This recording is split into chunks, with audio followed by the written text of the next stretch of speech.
Halo, kembali lagi di video saya. Kali ini saya sedang ada di dealer Honda di Buah Batu, daerah Bandung. Dan di sini sudah ada motor Vario 160 yang baru. Saya tidak akan mereview lengkap motor ini, tetapi hanya akan memberikan rangkuman, kelebihan dan kekurangannya seperti apa sebagai konsumen yang akan membeli motor ini. Kalau untuk review lengkapnya mungkin sudah banyak yang bahas, kayak Otomotif TV, kemudian juga Ridwan Hanif dan juga Iwan Banaran udah banyak yang bahas motor ini. Review lengkapnya di sini saya akan merangkum aja kelebihan dan kekurangan dari motor Vario 160 ini. Oke, dan langsung aja kita ke motornya. Oke, ini motor Vario 160 yang ABS. Sudah cakram dua-duanya, depan dan belakang. Dan sekarang kita akan lihat beberapa perbedaan dari Vario yang sebelumnya, yang 150. Oke, yang jelas dari bodinya sudah agak berubah ya, terutama lampu belakangnya seperti ini. Kalau ininya sama aja nih, sama yang versi sebelumnya. Ini lampunya berubah jadi seperti ini. Kemudian yang banyak berubah juga bagian depannya, itu berubah banget, terutama dari segi lampunya. Ini untuk bagian depannya lampunya jadi ada dua gini, atas dan bawah ya. Seperti ini tampilannya. Dan ini sudah yang ABS. Jadi dual cakram ya. Untuk lampunya ini berubah jadi agak lebih besar. Dan jujur saya lebih suka versi yang baru ini dibandingkan yang sebelumnya. Dan bannya juga mengalami perubahan, ini lebih besar, ketebalan bannya juga lebih besar, jadi lebih padat gitu kelihatannya. Untuk yang saya nggak suka sih bagian ini nih. Ini terlalu terlalu menumpuk-numpuk gitu. 1, 2, 3 ini jujur saya nggak suka ngeliatnya. Harusnya sih ini bisa dihilangin ini nih. Soalnya ngeri banget nih kalau kita bawa motor terus pentok gitu. Itu paling yang saya nggak suka dari motor ini. Dan selebihnya sih saya suka. Lebih padat gitu yang sekarang. Tapi ya rasanya ya Vario banget. Lalu perubahannya lagi ada di knalpot. Knalpotnya juga berubah, desainnya lebih baru.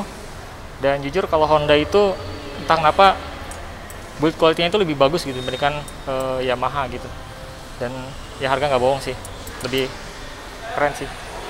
Lalu apalagi ya perubahannya, spionnya juga ini mirip sama PCX ya. Oh ya, di bagian sini sudah pakai USB untuk chargerannya, dan ini cukup dalam, dan di sini ada untuk USB. Nah, di sini ada nyolokan charger untuk USB-nya, dan ini dalam banget, tuh, cukup dalam. Kemudian perbedaan lagi, dia nggak ada hazard juga dengan PCX ya, nggak ada hazard. Mesinnya juga baru, ini basisnya sama kayak PCX 160, cuma dalamannya beda, dia lebih kecil, lebih padat, dan udah ESP Plus. Kemudian apa lagi ya perbedaannya? Mesinnya beda juga. Oh ya, sama rangkanya juga udah beda di sini. Dia pakai ini ESAF, jadi sama kayak Honda Genio, jadi lebih ringan, dan banyak yang pakai motor ini dan itu lincah banget, ringan banget. Bahkan diadu sama sama Aerox itu unggul jauh, keren sih. Ini spesifikasinya dia udah pakai ESAF, kemudian kerangkanya, dan kapasitas bensinnya itu 5,5 liter. Dan sekarang kita lihat bagasinya.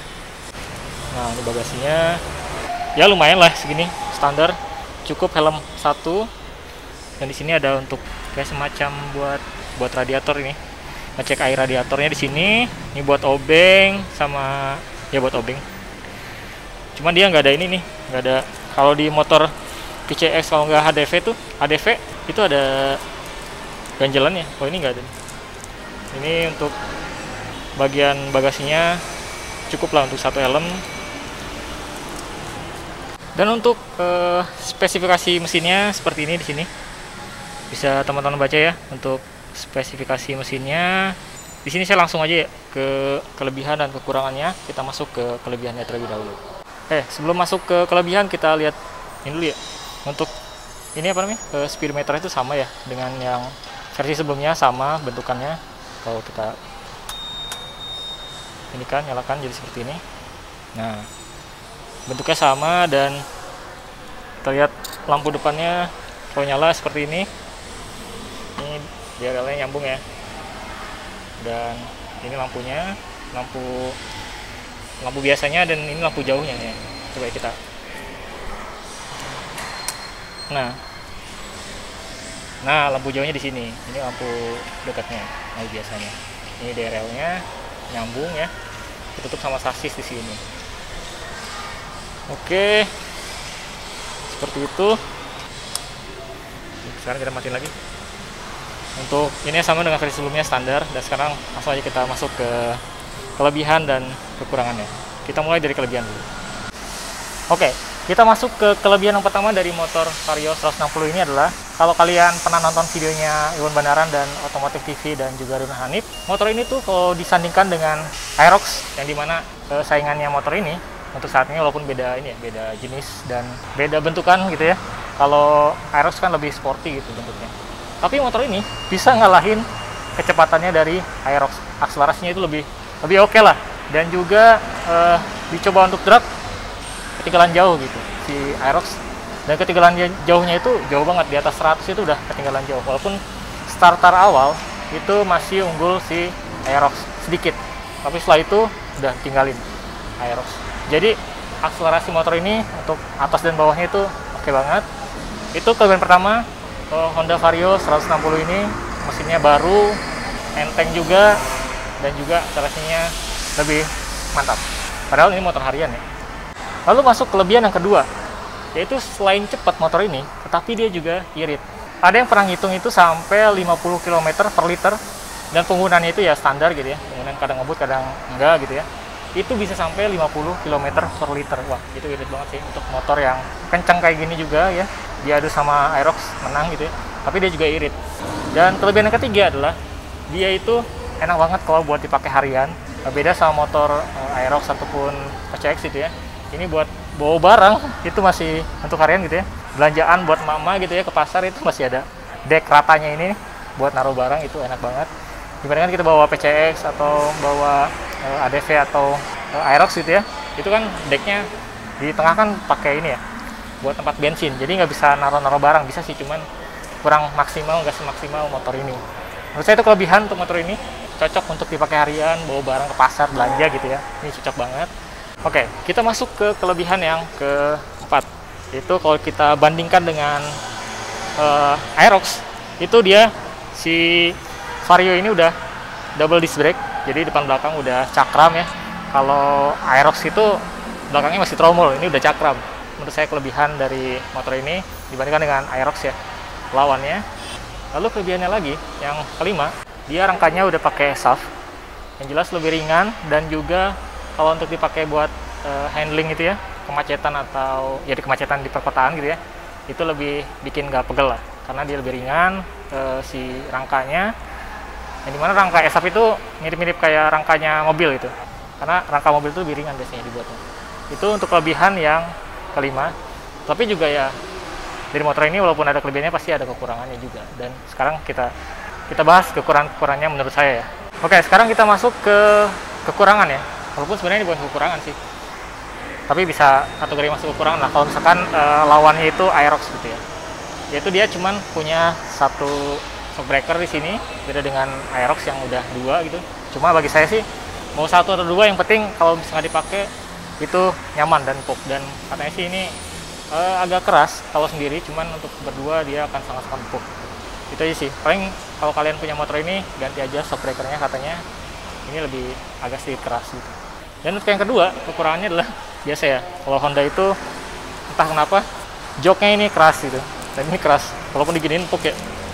Joknya ini keras, jadi selain shockbreaker yang belakang itu harus diganti, joknya juga kalau misalnya kalau di motor ini ya mungkin harus agak dimodif kali ya, biar empuk joknya.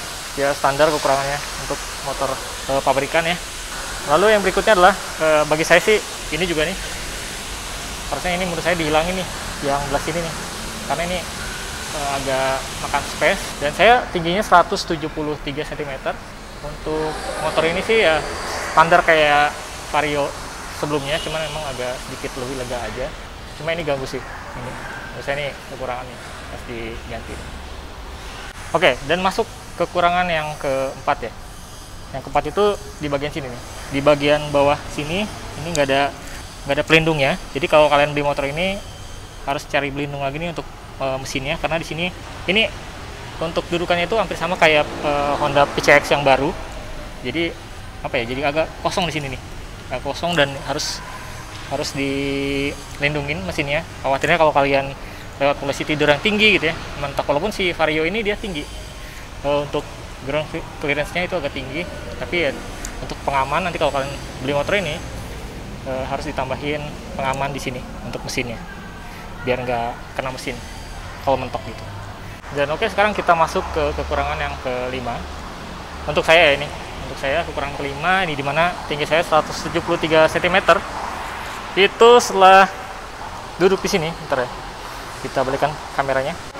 Oke, setelah saya duduk di sini, menurut saya sih agak sempit ya, agak sempit. Walaupun di sini masih ada space, masih agak enak ya space ini. Sini juga masih ada space. Dan kalau maju, ya standar lah, kayak Vario sebelumnya, cuma agak lebih lega. Cuma bagi saya ini masih agak sempit sih. Jadi harus karena ini terlalu depan nih. Coba ini agak dimundurin dikit sama ini nih. Jadi akan lebih lega lagi. Dan untuk yang agak tinggi ya ini masih, menurut saya sih masih agak sempit ya. Ya standar lah. Seperti itu untuk kekurangan yang kelima. Jadi ini masih standar Vario banget, dan ya dibilang lega enggak, dibilang sempit juga ya agak sempit gitu. Seperti itu untuk kekurangan yang kelima dan terakhir. Oh ya, di sini saya mau ngasih lihat kunci keyless-nya. Nah, kunci keyless-nya seperti ini, dapat 2 ya. Beda dengan Yamaha yang cuma 1 dan tombolnya juga cuma 1 dan keras gitu. Kalau ini tuh enak banget. Tuh, dia lebih ringan dipencetnya, dan juga tombolnya ada 2 ya, 1 2. Ini untuk keyless-nya, nyalain hidupin ya. Ini lagi mati. Berarti yang ini nih hidupnya. Oh ya, ini hidup. Dan cuma bahannya kayak gini, beda sama yang versinya PCX dan ADV itu lebih premium. Ini kelihatannya kayak kunci mainan gitu, keyless mainan. Enteng banget, dan bahannya juga ya plastik lah. Itu untuk keyless-nya. Dan ya enaknya nih, untuk yang baru dia udah pakai USB colokannya, jadi nggak usah pakai adapter lagi tambahan gitu ya. Dan juga ini luas banget, bukan luas sih, dalam. Jadi kalau untuk ngecas masukin HP itu wah lega banget, bisa masuk ke dalam HP-nya.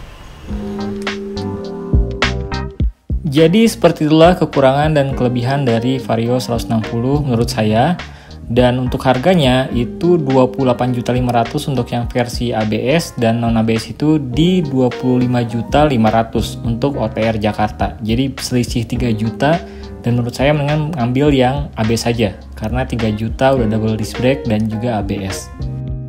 Dan kalau dibandingkan dengan harganya Aerox 155 terbaru di 26.500.000, itu selisihnya beda 2 juta dengan Vario 160 yang versi ABS.